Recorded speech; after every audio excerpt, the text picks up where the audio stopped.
Pak Slamet, Mbah Ki, dan lintu-lintunya pun. Untuk ini marilah kita dengarkan untayan sabdo dari Mbah Bejo akan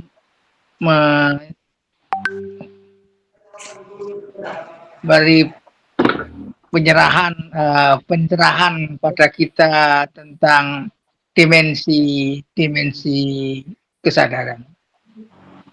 Ya, sebuah tataran ilmu yang sering kita dengarkan, namun kita akan lebih mengenal lagi konsepsi dimensi bentuk-bentuk kesadaran yang bisa kita kenali, dan untuk itu kepada Mbah Bejo, monggo kula dherekaken. Monggo Mbah Bejo, sak panjenengan. Assalamualaikum warahmatullahi wabarakatuh. Fatihah diulang, Mbah.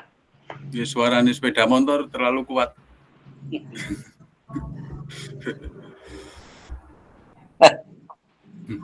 Bapak, sahabat, saudara, mari kita ulangi Al-Fatihah tadi karena kamu tuh suaranya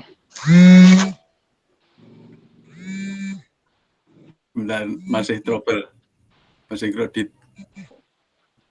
Oke, seraya kita hadirkan diri kita di sini saat ini. Ya. Al-Fatihah.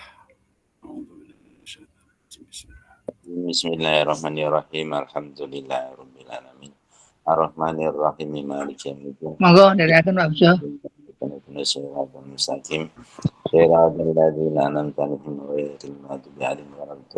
Amin. Amin. Bapak, sahabat saudara Allah, ya, kita saat ini membahas tentang kesadaran, ya, dimensi kesadaran. Di mana yang saya sampaikan ini bukanlah satu hal yang baru sebenarnya, dan di sini saya bukan menggurui, saya bukan guru, bukan apapun, tapi kita sama-sama belajar. Dan yang saya sampaikan ini bukanlah satu kebenaran mutlak, ya. Karena apa? Karena kebenaran manusia itu sifatnya relatif, ya, sifatnya relatif. Jadi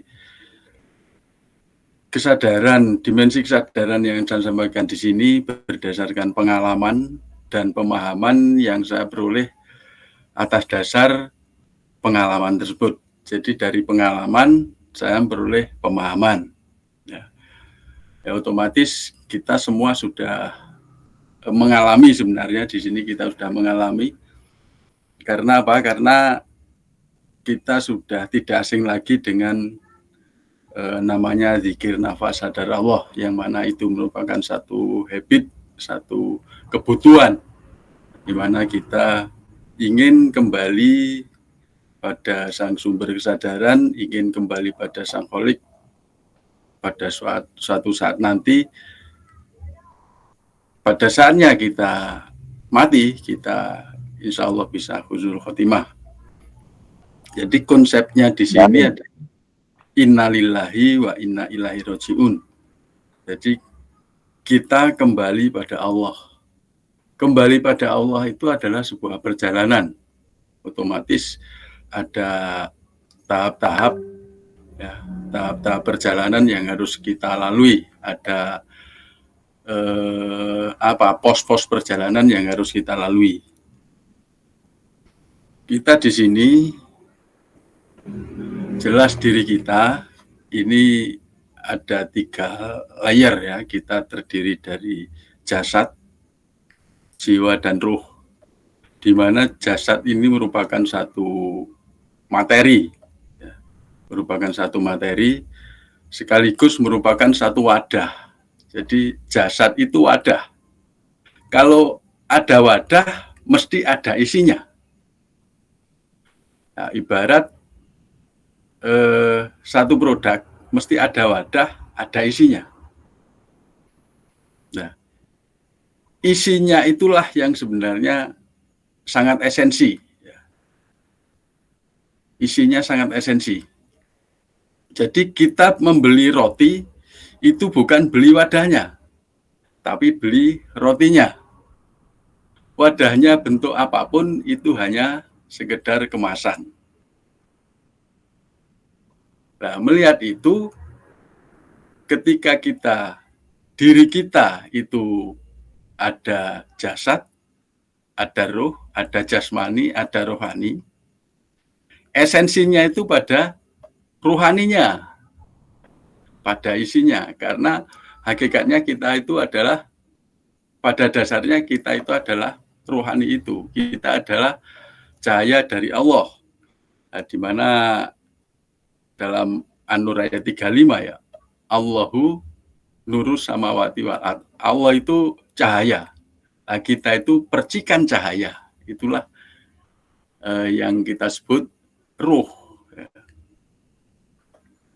Nah, jangan sampai kita kebalik. Jadi yang primer itu wadahnya, nah, yang sekunder itu adalah isinya.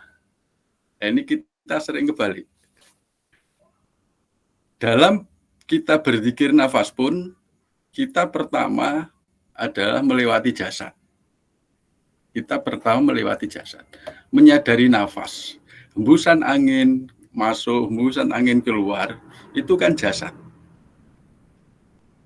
Kemudian tubuh terasa merinding, bergerak-gerak, dan lain-lain, itu jasad. Nah, terkadang kita dalam berzikir nafas, itu gagal karena sensasi jasad. Itu. Dalam hidup kita pun, itu kadang kita juga gagal karena sensasi materialistis, sensasi materi. Nah, kalau kita terlalu bergantung pada materi, maka kita disebut materialistis. Terkadang kita susah. Ya. Ketika hidup susah gara-gara nggak punya uang, itu udah materi lagi. Kita bingung karena apa? Karena materi juga. Ya. Membiayai anak kurang misalnya. Kebutuhan ini dan itu belum tercukupi. Kita jadi susah, sedih, stres. Ya. Teman kerja tidak kondusif. Ya. Teman kerja banyak yang memfitnah. Keinginan menduduki satu jabatan, dan lain-lain. Rata-rata yang membuat hidup kita itu susah itu karena materi. Nah, ini kita terjebak pada dimensi materi. Dikira jasad kita itu yang paling penting. Padahal jasad kita ada waktunya. Jasad kita itu waktunya terbatas. Sampai kapan? Ya sampai kita dikubur. Allah yang awal, Allah yang akhir. Allah yang hidup, ya diri kita yang sejati itu yang isinya itu. Yang roh itu. Makanya zikir nafas level 1 itu kita selalu cukup memperhatikan jasad. Cukup memperhatikan nafas. Itu yang kita sebut menyadari. Bingung disadari, susah disadari, stres disadari, nggak punya duit disadari, cukup disadari. Yang membuat kita stres kan karena kita menilai. Karena kita sering menilai keluar, itulah yang buat kita stres, bukan menilai ke dalam. Kalau ada apa-apa yang nggak sesuai dengan keinginan kita, yang salah bukan diri kita, tapi yang salah adalah orang lain, yang salah adalah keadaan. Nah itu, kita kan sering seperti itu. Ya terutama juga saya sering menyalahkan yang lain, bukan menyalahkan diri sendiri. Nah, itu harus kita lewati. Latihannya ya di zikir nafas level 1, masuk ke level 2. Gitu. Jadi kita kadang terbalik menjadikan materi itu yang primer. Sedangkan diri sejati kita itu yang sekunder. Kadang-kadang kita terbalik seperti itu. Kita sering bingung, sering susah, sering bermasalah karena kondisi primer, karena materi, karena jasad. Nah, kalau kita sudah terbiasa, ya, kita sudah berlatih dengan istiqomah, kita sudah zikir, itu menjadi satu kebutuhan yang kita lakukan setiap saat, dimanapun kita berada, maka kita bisa melewati dimensi jasa tadi. Kesadaran jasa tadi bisa kita lewati sehingga kita masuk pada kesadaran berikutnya. Masuk pada yang menyadari. Yang menyadari adalah jiwa. Sebenarnya antara jiwa, jasad, dan ruh itu bisa kita ibaratkan HP ini sebenarnya. HP ini. Ini analoginya ya. Jadi yang jasad itu casingnya. Yang ruh itu energinya. Cahaya itu energi. Energi, vibrasi, frekuensi, dan lain-lain. Itu yang disebut cahaya. Energinya, kalau di sini energinya. Jiwa itu adalah aplikasinya, softwarenya. Maka tanpa ketiga-tiganya, tanpa jasad, tanpa jiwa, tanpa ruh, kita tidak bisa hidup di dunia. Tanpa hardware, tanpa software, tanpa baterai, tanpa energi, HP ini nggak akan menyala. Nah, maka jiwa ini karena jiwa merupakan satu aplikasi, jiwa itu mempunyai tugas. Seperti MIT.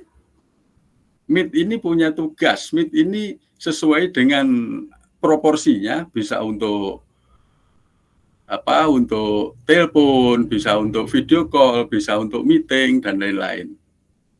WA juga begitu. Banyak sekali potensi-potensi software yang ada di HP kita. Seperti pada diri kita banyak sekali potensi-potensi jiwa yang diberikan Allah pada kita. Tinggal kita gunakan secara benar atau secara salah. Kalau kita gunakan untuk keburukan, maka jiwa kita akan buruk. Kalau kita gunakan untuk kebaikan, jiwa kita akan baik. Ya.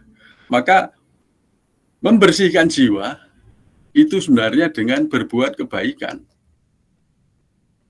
Kita berbuat baik pada orang lain itu sebenarnya hakikatnya kita berbuat baik pada diri kita sendiri. Kita membersihkan jiwa kita sendiri. Jadi kalau ingin membersihkan jiwa gimana caranya? Salah satu yang betul-betul utama, berbuatlah baiklah kepada orang lain. Artinya kita harus beramal soleh. Amal soleh. Lama-lama jiwa kita menjadi bersih. Itulah yang namanya membangun jiwanya. Bangunlah badannya, bangunlah jiwanya. Ketika jiwa baik, maka fungsi tubuh ini akan berjalan dengan baik. Otak, kepala, badan, tangan, kaki, ini akan berjalan menuju ke arah kebaikan. Itu. Jadi dalam zikir nafas kalau kita sudah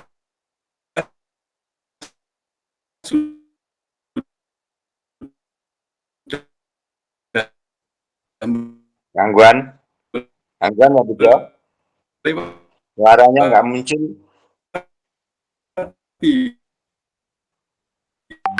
Suaranya nggak muncul Pak Bejo. level 1, Diterima mawon. maka kita akan bisa masuk level 2. Bentar. Sepertinya sinyalnya Mbak Bejo agak susah. Gimana, Pak? Oh, sekarang gimana, Pak? Ya harus menerima. Jaringannya terputus. Bentuk penerimaan dengan mengingatkan. Iya, internetnya terputus, tahu tak? Gimana Pak? Lanjut. Mana suara saya? Lanjut, lanjut. Oh, iya. Soalnya internetnya nggak pati stabil kayaknya. Nggih diterima Mbak Bejo. Hari ini pun diterima biaya yang ini. Terus mau Bejo. Oke ya. Jadi level 3. Level 3 itu level membersihkan jiwa. Ya, membersihkan jiwa. Ya. Di level 3 itu kan level pembersihan, takholi, ya, level takholi. Artinya nafsu-nafsu itu, bagian-bagian jiwa yang dibolak-balikkan oleh Allah itu kita bersihkan sehingga menjadi nafsul mutmainah. Itu level 3 dalam dzikir nafas. Level 3 dalam dzikir nafas. Nah, dimensi kesadaran ini itu dalam bentuk prakteknya sehari-hari, pembersihan jiwa itu dengan berbuat baik pada semuanya, ya. Berbuat baik pada sesama, berbuat baik pada alam, hewan, dan lain-lain. Karena apa? Karena memang tugas kita sebagai wakil Allah, sebagai khalifatullah, itu untuk berbuat baik. Kalau kita menjalankan tugas kita sebagai khalifatullah, maka jiwa kita itu akan bersih.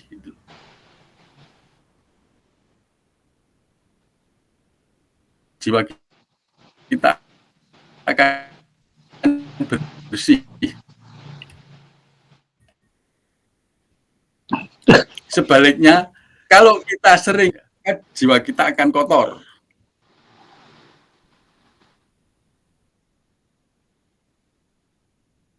Gimana Pak suara saya? Lanjut. Oh lanjut. Oke, nanti dikasih kode kalau suaranya nggak jelas. Ya, lanjut Pak. Maka dimensi kesadaran kita yang kedua adalah sebut saja kesadaran jiwa. Ya, sebut saja kesadaran jiwa. Nah, jiwa ini kan punya tugas gitu loh. Jiwa punya tugas seperti aplikasi tadi punya tugas.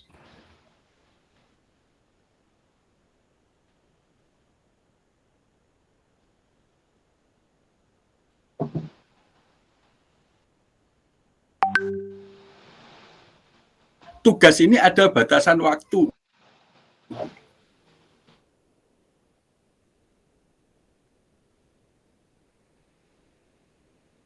Mengapa batas waktunya? Karena kita bertanggung jawabkan laksana tugas itu. Itu.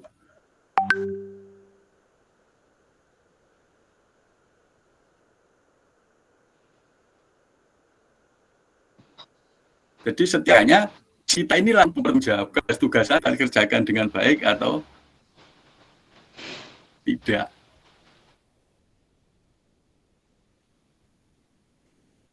Nah, kalau level 3 bisa kita lewati, ya, sudah menjadi nafsul mutmainah, maka kita baru bisa masuk ke level 4. Level tahali. nafi isbat. Artinya jiwa kita bisa nemplek ke ruh, bisa menyatu dengan ruh kembali. Jiwa kita bisa melekat pada ruh.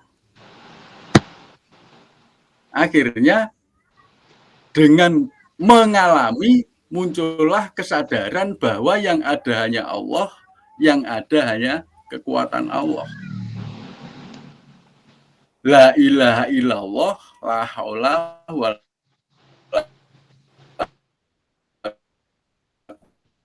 quwwata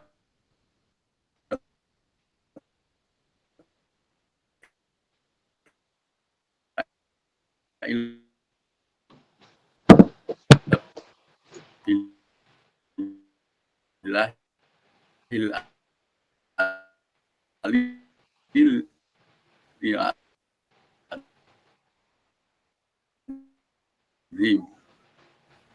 Nah, itu level 4. Ya, ego kita sudah grounding.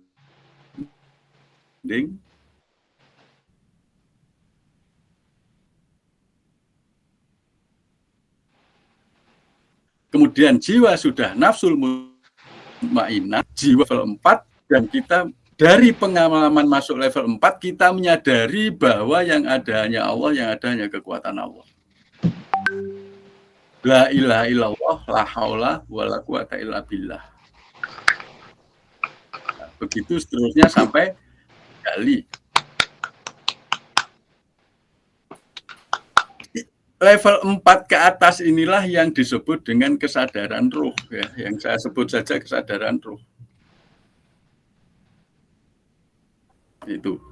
Jadi disinilah nanti kita dapat innalillahi wa inna ilaihi rajiun. Kita kembali pada sang sumber kesadaran. Perjalanan kita lahir, kita menyadari jasad. Lahir kan menyadari jasad. Ya. Setiap orang lahir itu dirinya akan menyadari jasadnya. Ketika sudah umur-umur tertentu. Ini mainanku, ini punyaku. Anak kecil kan itu menyadari jasad. Lama-lama kita menyadari jiwa kita punya kesadaran. Kesadaran ini pun terombang-ambing, mau ke jasad atau mau ke ruh. Kalau kita sering berbuat baik, kita menyadari belajar agama kita dengan baik, kita akan nyampe ke level ihsan. Di level ihsan inilah maka jiwa kita akan lekat pada ruh dan kita akan kembali pada Allah Subhanahu wa taala. Ini Bapak Ibu ya sekedar sharing-sharing saja ya. Karena pada dasarnya jenengan sudah ngalami, jenengan sudah paham. Ini sifatnya adalah relatif seperti mata uang ya, seperti uang. Ini sifatnya abstrak ya.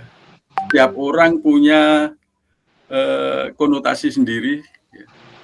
Setiap orang punya pengalaman sendiri dan tidak ada yang benar dan tidak ada yang salah ya. Setiap pengalaman seseorang adalah satu kebenaran. Kalau kita mengalami itulah kebenarannya. Oleh karena itu saya sebut ini kebenaran yang relatif. Terima kasih. Assalamualaikum warahmatullahi wabarakatuh. Waalaikumsalam warahmatullahi wabarakatuh.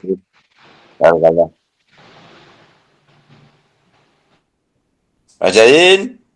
Nggih. Ngantuk. Saya gangguan nggak bisa mendengar. Iya, tapi ya saya sok putus tapi akhirnya bisa terangkum kok. Nggih. Nggih. Nggih. Monggo. Begitu tentang paparan Mbah Bejo tentang pengetahuan kita tentang dimensi kesadaran, jasad, alam pikiran, dan universal yang demikian itu. sampai kekosongan dan sampai kepada kesadaran Allah. Marilah kita tanggapi bagaimana yang bisa kita tangkap dari paparan beliau ini. Untuk itu, saya silahkan panjenengan ini untuk mengajukan, Nah, saya memberikan dawuh-dawuh pada kita. Mas Slamet, Matur nuwun. Dokter Slamet, Assalamualaikum monggo. warahmatullahi wabarakatuh. Dengarkan. Assalamualaikum warahmatullahi wabarakatuh. Alhamdulillah, Mbak Bejo. Kebetulan ini memang beberapa hari ini Pak Bor sendiri juga menyampaikan tentang kosong, tentang kosong. Kebetulan juga saya juga sedang ini mempunyai fokus untuk masalah dimensi ini. Nah, yang biasa kita bahas Mbah Bejo kan level ya, level. Yeah. Level 1, level 2, level 3, level 4. Nah, karena ini ngomongnya dimensi, jadi dimensi itu kalau kita sekolah dulu kan ada ilmu ukur ruang, Bentuk ya. Perspektif. Terus. Ada 1 dimensi, 2 dimensi, 3 dimensi. Bisa dimensi bisa semakin banyak, semakin 4 dimensi, 5 dimensi dan sebagainya. Dimensi ke-6. Bisa sampai ke sana, tapi dalam DNSA ini kita sudah dibiasakan untuk dikenalkan dengan level itu. Nah, sekarang di sini Mbak Bejo membahas masalah dimensi ini. Jadi dengan dimensi itu kita memperluas sudut pandang. Jadi ya sama yang dibicarakan kesadaran. Tapi di sini tadi Mbak Bejo sudah mengilustrasikan di rutin kita dengan DNSA itu, level 1 itu ya dimensi baru dimensi jagat. Ya, jagat. Jadi masih kasar. Tampak, masih tampak, ya. Terus masuk level 2, dimensi kedua. Mulai masuk ke kesadaran jiwanya. Terus masuk ke level 3, dimensi ketiga. Sampai kita memang dibiasakan untuk sampai ke 4 dimensi. Jadi dimensi yang keempat, yaitu sampai kepada Mbak Bejo tadi mengatakan, ya kalau kita biasa mengatakan sibgoh itu. Jadi menyatu, kita sudah menjadi 0, kosong. Sudah kosong. Kosong, yang kosong apa? Kosong ego kita itu dikosongkan, jadi yang adanya Allah. Meskipun kalimatnya sederhana, tapi ini sangat mengilustrasi apa yang kita jalankan dengan DNSA ini. Jadi betul-betul ilmu terapan yang ilmiah gitu loh, ilmiah. Jadi memang bertahap untuk menuju tadi Mbah Bejo matur nuwun itu istilahnya untuk ke innalillahi wa inna ilaihi rajiun, untuk kembali kepada Allah. Itu melalui proses. Nah, kita membiasakan prosesnya dari level 1, 2, 3, 4 tadi. Matur nuwun, ilustrasinya menjadikan pencerahan untuk memperluas apa yang disebut dengan kesadaran Allah yang sedang kita pelajari. Terima kasih. Assalamualaikum warahmatullahi wabarakatuh. Waalaikumsalam warahmatullahi wabarakatuh. Mbak nuwun, Pak Slamet.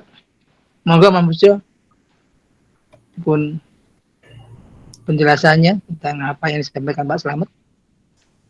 Nggih laras. Nggih. Jadinya dimensi itu bentuk-bentuknya dari kesadaran kita itu.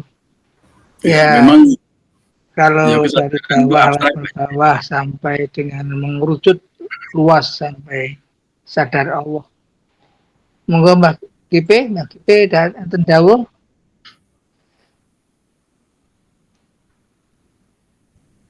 Halo Pak Kipe. Mungkin saya mau nambah sedikit boleh nih. Ya. Ini siapa ini? Halo, Pak. Assalamualaikum. Krishna, monggo. Pak Heru. Monggo. Yang dibahas Mbak Bejo itu tadi saya juga menyaksikan. Sebenarnya kalau saya ending dari semua dunia itu hasil laku kita. Ketika kita menanam baik, pasti endingnya di dunia juga baik. Itu realitas. Jadi katanya Mbah Buyut saya itu, kalau kita menanam padi pasti tukul rumput. Tapi kalau kita menanam rumput belum tentu tumbuh padi. Itu realitas apa yang terjadi ketika kita mampu berbuat baik di dunia ini terhadap sesama. Ibaratnya hablum minannasnya itu baik, maka rezeki kita pasti ada. Itu dijamin Allah.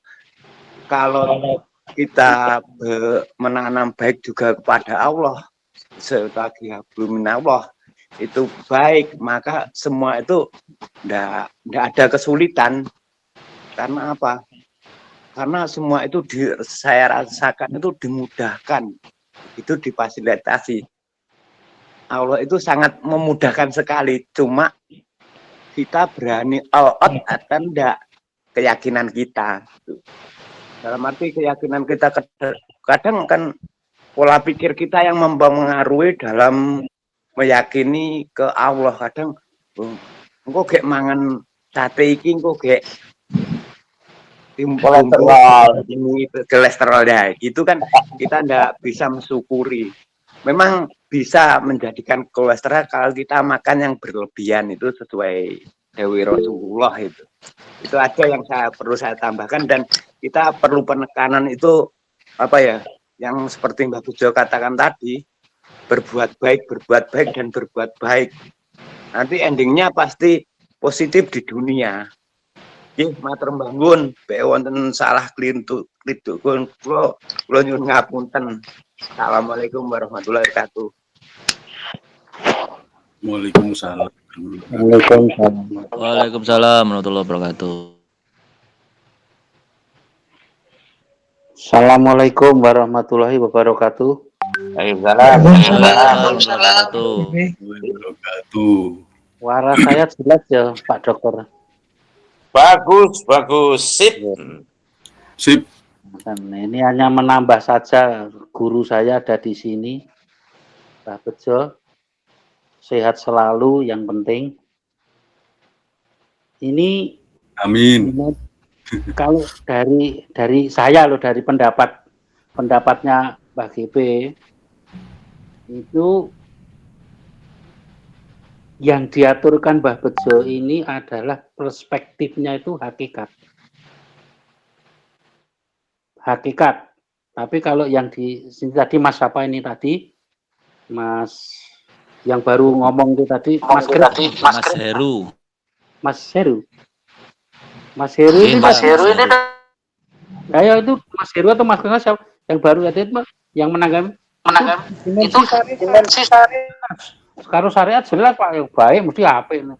Tapi yang diaturkan Mbah Bejo ini harus kita cerna dengan dimensi hakikat, bahwa jasad, roh, jiwa, terus apa itu, kesadaran.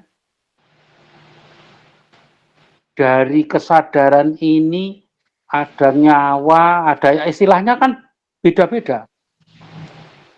Ada yang jadi muasalnya kan perspektifnya itu kan hakikat itu kan hakikatnya zat Allah, dari sir menjadi ruh menjadi jasad, kan begitu.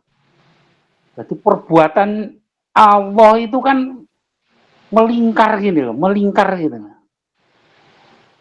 Yang kemarin saya aturkan innani anallaha ilaha ana itu.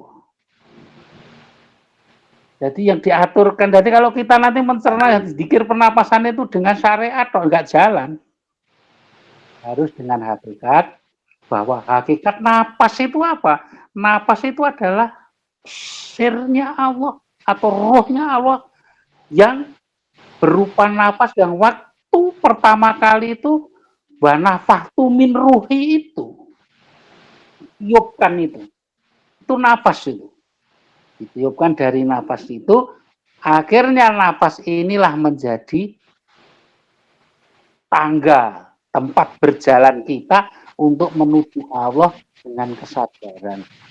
Sebab kalau nanti kita cerna dengan syariat, napas ya sambungkan gitu saja, enggak ada, tapi padahal hakikatnya napas itu adalah Allah di situ. Allah, setelah Allah itu menjadikan Allah ini yang kita bisa bicara seperti yang diaturkan Mbah Bejo tadi, bahwa kita itu tidak bisa apa-apa. Kita tidak bisa apa. Cuman setelah kita ditiupkan roh itu menjadi jiwa. Jadi roh yang masih suci dulu itu tetap roh. Nah, jiwa ini pecahan daripada roh, tapi jiwa ini menjadinya lelek, yaitu amarah dan luamah itu tadi. Nah, setelah baik lagi menjadi mutmainah, tempuk menjadi rohnya seperti yang dikatakan Mbah Bejo tadi di level 3 tadi. Nah, itu kalau diterna syariat tidak bisa, harus dengan hati. Untuk itu jamaah rahimakumullah, guru mungkin dari pengalaman masing-masing itu punya pengalaman masing-masing. Itu setelah roh ini kan daripada roh pernah menjadi jiwa. Jiwa itu menjadi jiwa yang nafsunya menjadi mutmainah atau amanah, amarah atau lawamah. Kalau menjadi amarah dan luamah, maka perlu ditaholi tadi. Seperti katanya Mbah Bejo, taholi pembersihkan, dibersihkan dulu. Akhirnya setelah bersih menjadi mutmainah. Setelah menjadi mutmainah, tempuk di level 3 dengan ruhani tadi jadi satu lagi, bisa masuk ke situ. Sekarang yang menjadi saya matur bahwa ini harus dengan hakikat. Itu ternyata teori ini benar Pak, teori itu betul, tetapi yang tidak boleh kita tinggalkan bahwa kita ini bukan apa-apa, kita itu suwung, tidak ada, masa tidak ada bisa mengadakan, kan begitu. Untuk itu kalau kita bisa ke level 1, kita bisa ke level 2, ke level 3 dan level itu karena Allah yang mengendaki Allah, bukan karena kita bisa. Kita tidak bisa apa-apa toh Pak. Nah ya betul lah, kita tidak bisa apa-apa. Jadi kita ini secara hakikat sebetulnya itu kemarin sudah saya aturkan bahwa la ilaha illa ana itu loh, tidak ada Tuhan selain aku. Jadi ternyata itu muter, akhirnya menjadi putaran itu tadi, putaran-putaran berkeliling, jadi berguling. Maksudnya dari Allah, seolah-olah Allah, zat Allah itu. Kalau pertama kan yang kita lihat tubuh, jasad, wah seolah jasad yang bergerak. Tapi jasad ini sebetulnya yang menggerakkan adalah ruh, hati, kesadaran yang menyadari. Roh dan hati ini ternyata seolah-olah kan yang mengerjakan kan hati atau roh itu tadi, atau jiwa atau kolbu. Tapi karena di balik kolbu itu masih ada lagi, Pak. Namanya sir. Setelah sir, baru zat Allah yang ahad tadi. Jadi seolah-olah kita kan, aku kan iso, hari ini kan aku iso ngomong, kan aku ini. Sebetulnya enggak. Yang ngomong ini adalah Allah yang memutar melalui kita menjadi jiwa tadi, jiwa yang Jiwa itulah yang menggerakkan, seperti ngaturnya Mbak Bejo tadi. Jiwa itu kan yang menggerakkan. Menggerakkan aku bisa ngomong, bisa. Jadi kalau dari ilmu tasawuf atau ilmu kami itu kan sifat 7 itulah yang yaitu basor, yaitu basor, sama basor, ilmu, Kalam, Qadiron. ya, terus tirodat, ayat apa? Ada tirodat, ayat itu loh. Itu kan sebetulnya kan punyanya Allah. Sudah ditransferkan ke Nur Muhammad. Nur Muhammad itu yang menjadikan sir itu tadi, Nur Muhammad langsung kan. Jadi muter gini aja Pak. Jadi mohon maaf, sekarang kita orang di NSA itu nggak boleh Pak. Sekarang itu kita ngomong aku mau, ini nggak boleh. Sebetulnya sudah nggak boleh. Isin atau wedi takut, wong aku itu sana yang punya. Ya saya dalam syariat maksudnya itu tetap saya, aku. Tapi dalam batin, hakikat nggak boleh kita mengaku kita bisa, nggak boleh. Itu saja yang perlu saya aturkan. Jadi apa kalau penjenengan melihat ilmu Mbah Bejo tadi dipandang dari syariat, orangnya antol Pak. Itu aku banget. Tapi kalau hakikatnya pas keluar masuk, Allah masuk keluar ya Allah. Jadi memberi hakikat kebenaran yang hak yang ada di jagat raya ini ada makhluknya Allah dan semua adalah Allah. Bukan siapa-siapa, Allah, tetap Allah. Itu yang perlu saya aturkan. Bukan ini seperti pendidikan Mbah Bejo, bukan menggurui dan kita sesama ini sharing supaya saling mengisi. Mungkin saya kalau putih atau ngomong itu bukan itu dari nafsu saya. Tapi kalau yang benar itu pasti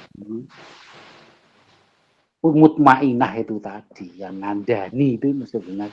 Tapi kita sekarang harus mulai begitu Pak Dokter. Itu Pak Dokter santrine lansia okeh itu jangan merasa itu Pak Dokter sing Allah yang memberi saya binaan Pak Peter kowe Dok pakai pasien sakmene kae mampu apa ora kowe. Nah, saya tidak mampu ya Allah itu engkau. Jadi santri salansia sampean yo Allah bukan itu loh Pak. Yang jadi maksud jika level-level yang diaturkan Mbah Bejo itu sebetulnya pembelajaran bahwa level 1 tubuh jasad, level 2 menjadi kalbu atau hati atau ada yang ngalami jiwa gitu toh. Lah jiwa itu gandengannya sama roh. Level 3 adalah masuk di sir inilah Nur Muhammad yang berperan. Lah Nur Muhammad ini siapa yang mengendalikan zat Allah yang akad tadi kan begitu kira-kira nun sanun pangapunten kalau ada kekurangan. Moga Mbah Yayin dilanjut.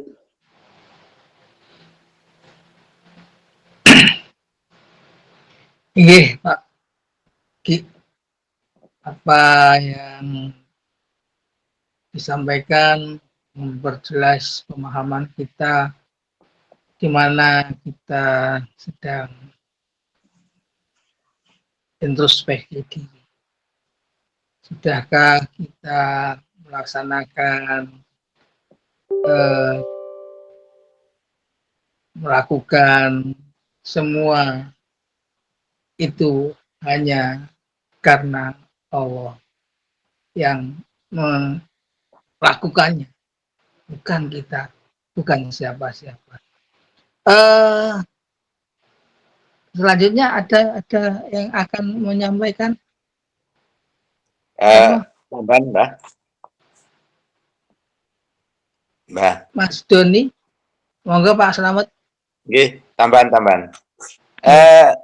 Mbak Bejo, karena ini kalimatnya dimensi kesadaran ya. Nah, setelah sampai di level 4 di Sibogoh itu, kita 0 itu, lah kebetulan saya pribadi karena mengamalkan Asmaul Husna, jadi begitu luasnya dimensi Allah itu, paling tidak 99 itu Asmaul Husna itu. Asmaul Husna. Ya Allah, ya Rahman, ya Rahim, ya Malikul Qudus. Jadi begitu luasnya dimensi yang level 4 itu sehingga tidak terhingga. Sementara manusia kan hanya, ya seperti manusia itu paling-paling kan 3 dimensi dan sebagainya. Tapi kalau Allah itu begitu luasnya dimensinya itu sehingga sangat kompleks. Jadi di Asmaul Husna itu semakin terasa ya Allah, ya Rahman, ya Rahim dan sebagainya. Nggih matur nuwun, nggih, monggo. Nggih. Benar Pak Slamet. Jadi dalam bahasan saya tidak ada dimensi Allah ya. Artinya kalau kita melihat Allah itu laisa kamitslihi syai'un, itu berarti Allah itu berada di luar dimensi. Allah itu metadimensi, melampaui dimensi. Jadi saya mau katakan Allah itu ada di dimensi sendiri itu, saya takut untuk membatasi Allah itu sendiri, bahwa Allah itu satu yang masuk pada dimensi tertentu. Makanya Allah itu melampaui dimensi. Allah ya, yes Allah yang laisa kamitslihi syai'un. Maka benar sekali kalau kita benar masuk pada Asmaul Husna, itu saja kita sudah, perjalanan kita sudah Iya, sangat amat jauh lah, katakan gitu. Iya, benar. Iya. 99 itu aja wis sangat tinggi. Nah, di luar yang bisa kita sebutkan kita nggak tahu kan, karena Allah itu tak terhingga, tidak bisa dibatasi dengan apapun, tidak bisa dibandingkan dengan apapun. Itulah makanya Allah melampaui dimensi. Itu kita bisanya kesadaran kita hanya sampai roh. Roh itu pun channeling kita pada roh itu juga terbatas pada perjalanan kita. Sampai kapan perjalanan kita berakhir? Ketika kita mati pun, itu kita juga belum sampai pada Allah yang maha luas.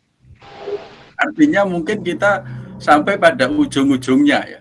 Yang kita katakan sudah wah itu mungkin sampai pada ujung-ujungnya. Karena apa? Allah maha tak terhingga. Dan kita dibatasi apa? Tugas kita dibatasi oleh umur. Ada yang pendek, ada yang panjang. Begitu kita selesai, apakah kita mesti lulus? Kita nggak bisa katakan, oh saya lulus, kamu nggak lulus, nggak bisa. Sing iso ngerti lulus karo ora ya gurune. Awake dhewe padha-padha murid kok. Lulus karo ora sing ngerti mung gurune. Iki rada nambeng tapi aku kok seneng wis tak lulusne. Iki puwateng tapi mburi-mburine kok ngenyek aku wis ora tak lulusne. Hanya karena rahmat Allah aja. Hanya rahmat Allah. Sing ngerti sing dhewe rahmat apa ora ketika di ujung usia kita nanti itu ya mung Allah. Jadi kita tidak bisa mengklaim diri kita sendiri. Aku mengklaim aku sibgoh ya berarti durung sibgoh. Aku wis makrifat itu artinya belum makrifat. Karena apa? Perilaku sibgoh, perilaku makrifat enggak ngono kuwi. Kata-kata itu enggak akan pernah muncul. Kalau dia benar-benar sibgoh.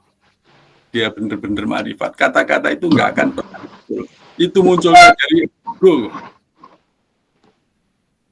Itu. Aku lebih apik timbangannya DE. Itu sudah ego, artinya ya kesombongan. nggak terasa kan ada. Aku kan menungso luwih mulia timbangannya jin misalnya. Itu sudah kesombongan. Kita kan nggak sadar, kita merasa lebih baik dari makhluk yang lain. Itu adalah sebuah kesombongan. Ya bodoh karo iblis merasa lebih baik timbangan menungso kan kesombongan. Awake dhewe merasa lebih baik dari iblis, ya apa bedanya? Itu jadi Allah melampaui dimensi. Jadi kalau kita masuk pada Asmaul Husna, luar biasa itu. Betul sekali yang dikatakan Dr. Slamet itu. Betul. Nah ini ya memang sifatnya abstrak, secara ilmiah tidak bisa dibuktikan. Ini di luar ilmiah, di luar metode-metode ilmiah. Paling yang bisa dibuktikan oleh metode ilmiah ya hanya kulit-kulitnya dari spiritual. Tapi isinya enggak akan bisa. Allah laisa kamitslihi syai'un bi lembuk teknik, enggak iso. Karena apa? Dalam penelitian setelah ketemu kuark itu materi terkecil, ya, itu hanya ketemu vibrasi, akhirnya ketemu kosong. Akhirnya ketemu kosong. Artinya sudah nggak bisa masuk ke dimensi laisa kamitslihi syai'un, sudah nggak bisa. Terus ngumun-ngumun tok tiba-tiba kosong. Ternyata kita sendiri itu kosong. Kita sendiri kosong. Kan semua berasal dari bahan yang sama. Kalau diteliti, kita itu kosong kok, nggak ada apa-apanya. Kalau sampai kuark atau sampai atom, 90% diri kita itu kosong. Diteliti lagi, yang masih ada isinya itu kosong lagi. Akhirnya kita hilang kok. Nah dari situ udah nggak bisa diteliti. Gimana cara nelitinya? Itulah kemahadasatan Allah Subhanahu Wa Taala yang kita nggak bisa menjangkau. Kemahatertinggalan Allah Subhanahu Wa Taala. Nonton Mbah Yayin. Ya. Yeah. Demikian dari penjelasan Mbak Bejo. Ada yang akan memberikan tanggapan atau pendapat-pendapatnya? Monggo, ini pun. Mas Doni, ada suara ini. Mas Doni. Nyimak nih. Gini mungkin apa namanya, sedikit sharing-sharing saja. Ya, saya tertarik dengan kesimpulan dari Pak Dokter tadi itu ketika merespon dari yang disampaikan Mbak Bejo. Jadi dimensi selama ini kita memahami dengan sesuatu yang wow gitu ya. Dan tadi Pak Dokter mengajak kita untuk refresh ke belakang. Sebenarnya hanya soal sudut pandang begitu Pak Dokter ya. Dan ini ya memang saya setuju, dan saya pribadi pun juga kalau kita DN bersama itu kan pastilah mengalami memasuki sebuah dimensi-dimensi tertentu. Dimensi ya balik lagi tentang perspektif saja. Maka sangat sangat berhubungan dengan apa yang kita sadarkan ke dalam diri kita sendiri ya. Kalau bahasa sains sekarang mungkin ya Mbak Bejo ya, kita sugestikan gitu mungkin ya. Cuma kita mensugestikan Allah ke dalam diri kita. Sekitar tahun 2015-2016 mungkin kita pernah dengar Pak Pur itu ngendika dengan cukup ekstrim, kita kesurupan Allah.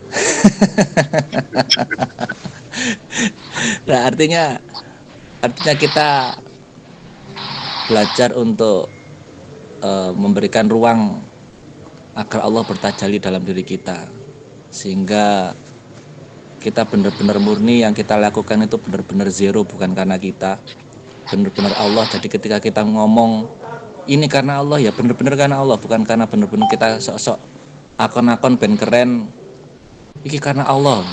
Tapi dalam kesadarannya masih, oh iki aku lek gak ngene emang ya gak bakal ngene gitu. Karena kita tidak melakukan A ya tidak akan terjadi B dan seterusnya. Tapi ketika kita itu tadi pandangan kita lebih masuk ke dalam dimensi yang lebih luas, lebih masuk lagi ke dalam dimensi yang lebih luas lagi, ya insya Allah yang ada hanya Allah. Dari perspektif kita, karena kita pun juga tidak bisa mengatakan itu perspektifnya Allah, terlalu apa ya, memaksa sekali gitu. Kita hanya mentok ya wes, selama dimensi kita zero ya sudah, setelah zero ya wawalam bisawab, laisa kamitslihi syai'un, udah. Kita mau nyebut apa ya pekewuh juga tidak bisa disebut. Maka mungkin teman-teman bapak-bapak dan teman-teman yang sedang menjalani zikir nafas ini, saya kira jangan pernah berhenti memang. Meskipun kita seolah-olah di suatu ketika kita merasa benar-benar sibuk, kita merasa benar-benar seolah-olah itu Allah, tidak menutup kemungkinan seperti yang disampaikan bapak-bapak tadi, kita belum finish ini. Sedangkan tidak hanya 1-2 contoh yang sudah Allah tunjukkan di peradaban sebelumnya, yang bisa dikatakan itu ulama hebat saja di akhir hayat bisa mendapatkan mukanya Allah dan dapat su'ul khotimah. Dan kita pun tidak ingin ke sana. Maka dari itu kalau memang kita sudah merasa sibuk, jangan kebablas seperti yang Mbah Bejo sampaikan tadi itu. Sok-sok merasa, wih aku wis sibuk, berarti belum sibuk gitu Mbah Bejo ya. Jadi enjoy saja. Kalau kita sedang sibuk ya alhamdulillah, kalau nggak sibuk ya bisa diworo-worokan. Yang bisa kita woro-worokan ke rekan kita mungkin, caranya itu gini kesibukan, piye caranya kok lakoni dhewe lagi ngerti. Oh iya, tapi itu bukan karena kita, tapi karena Allah setuju untuk menerima kita kan, gitu aja. Betul. Jadi semoga dengan istiqomahnya kita DN, kalaupun sudah sampai pada tahap sibuk, sampai pada fana dan sampai menyebut la ilaha illa ana kan ada dimensi la ilaha illa ana juga itu dalam Al-Quran. Itu artinya yang ngomong gitu pun juga harusnya Allah, dan kita jangan sampai berhenti untuk tidak melatih lagi, karena kemungkinan untuk drop, kemungkinan untuk down lagi itu ada selama kita masih hidup. Istiqomah saja insya Allah mencapai karomah. Dan karomah itu bukan sesuatu hal yang sakti ya. Karomah itu sesuatu hal yang disenangi Gusti Allah itu. Kalau saya menerjemahkan karomah itu misal gini, kita sudah belajar sholat, misalnya contohnya, hanya contoh belajar sholat, kemudian ajak menjalankan 5 waktu dengan sebelum adzan sudah di masjid misalnya, bisa ajak itu sudah suatu karoman. Kayak begitu kalau saya menerjemahkan karomah itu. Jadi bukan sesuatu hal yang iso ngilang, iso terbang dan lain sebagainya, bukan. Lebih cenderung kepada betul. Kita iso zikir gitu aja udah suatu karomah yang luar biasa. Kita menyadari apa yang kita ucapkan itu dari Allah pun sudah sesuatu hal yang kita nggak bisa ngapa-ngapain kalau bukan karena Allah. Akhirnya kesadaran kita terpaut hanya pada Allah itu aja sudah sesuatu hal yang karomah sekali. Karomah itu kan kemuliaannya, kita sudah mendapatkan kemuliaan dari Allah. Dan ya hanya syukur yang akhirnya terwujud. Bahwa alam bisawab ini hanya sharing-sharing dan mungkin hanya sambil saut manuk kita aja. Bapak-bapak, udah dari saya mungkin hanya sekian itu yang dapat kami sumbangsikan. Selebihnya monggo kita lanjut jagongan seperti biasa. Asik kayaknya. Momen yang keren ini. Assalamualaikum. Waalaikumsalam warahmatullahi wabarakatuh.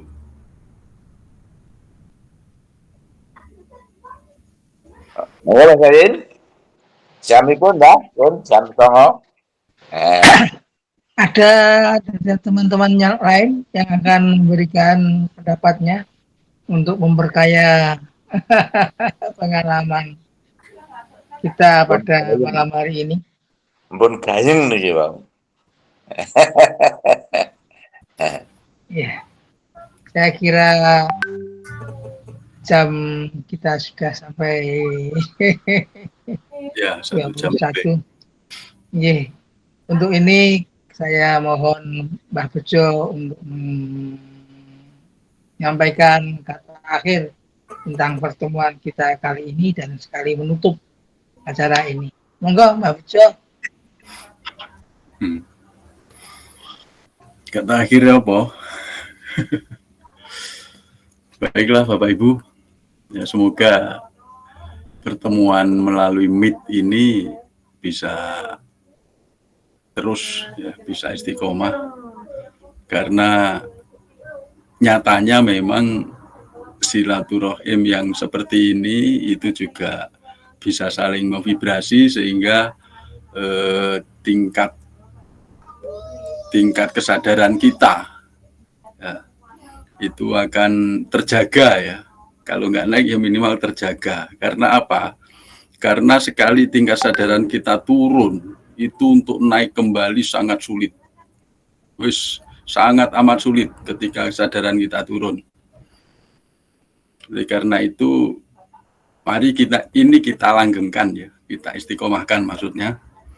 Dan semoga semakin hari pesertanya semakin banyak, dan jangan lupa bahwa ini nanti di-share di YouTube, artinya yang mendengarkan itu semua orang ya, baik yang sudah mengenal DNSA maupun yang belum ya, baik yang baru mengenal maupun yang sudah tinggi. Jadi perlu kita sadari, kadang-kadang kita perlu membahas hal-hal yang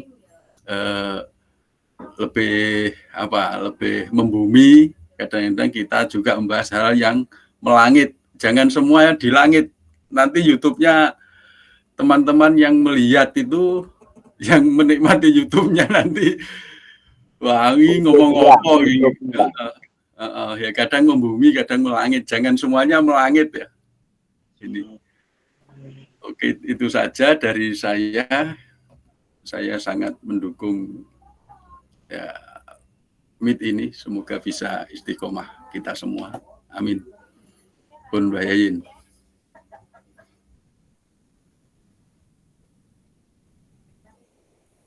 Apa tak tutup pisan?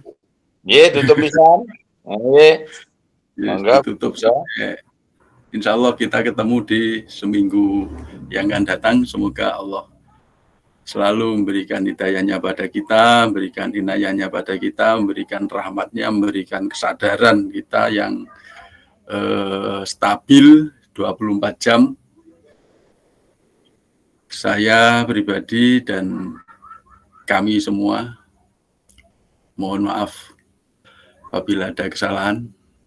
Billahi taufiq wal hidayah. Assalamualaikum warahmatullahi wabarakatuh. Waalaikumsalam. Waalaikumsalam warahmatullahi wabarakatuh.